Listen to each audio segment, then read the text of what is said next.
Real fake, real fake, real fake, real fake news. Welcome to the Real Fake News. I'm your host, Jesse Bertel. In this show, I use the terms real news and fake news sarcastically. So real news refers to corporate news spinning and creating a counter-narrative, and fake news uses local and independent media to reveal a more accurate narrative based in the truth that is left out of coverage by major news networks. All right, now that we understand the rules, let's play the game. In fake news, Hurricane Harvey hit Texas and wreaked havoc and devastation in Gulf cities like Corpus Christi, the city I was born in, and Southeast Texas, especially Houston and Beaumont. And my thoughts go out to those affected by this disaster. But here's something you won't see in the real news. According to rawstory.com, MSNBC loses connection to reporter as he goes off on oil industry for robbing locals of infrastructure funds. When you shut down these refineries, there's a huge amount of toxic gas that's released. So we've got to watch out for all that. And in the past, oil and gas companies have just got away with covertly just like losing a lot of toxic waste in emergencies like this. But this is, it's not rocket science. This has been warned about for years by climate scientists. ProPublica had a piece just last year warning of that something like this was bound to happen in the Houston area at the very least. And yet this is all coming as a surprise, and there just aren't the preparations for it. And yet so much money has been generated here. The mayor yesterday talking about how she spent $5 million on roadways for drainage. Well, it wasn't enough. And yet there is more money here, and Texas politicians clearly have a lot to answer for because they're the ones. I think we may have just lost Shihab's line there. Wait, you're telling me that most of the aftermath could have been avoided if it wasn't for the greed of wealthy politicians and oil companies? I'm shocked! Tell me more. Cut the mic. But despite the hardships, some people aren't letting this hurricane break their spirits. Ah! What the hell? Está acá atrás.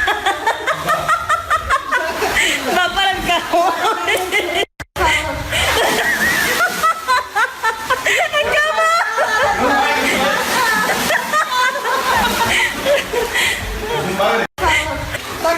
Está en la esquina. Ahí va. Ya lo... Oh my God! That dude is dealing with the flood like a boss. Let's play again. In real news, according to Forbes, Hurricane Harvey is when we need price gouging, not laws against it. After much criticism, Forbes removed the article from their website. Way to stay credible, Forbes. Whatever happened to retractions? Luckily for us, nothing ever goes away on the internet. Let's play again. In fake news, price gouging has been reported all over the Houston area. According to reversepress.com, Best Buy responds after selling $43 bottled water to Houston victims. In times like these, we need real leadership to bring aid and comfort to the victims. Fortunately, Trump has a plan.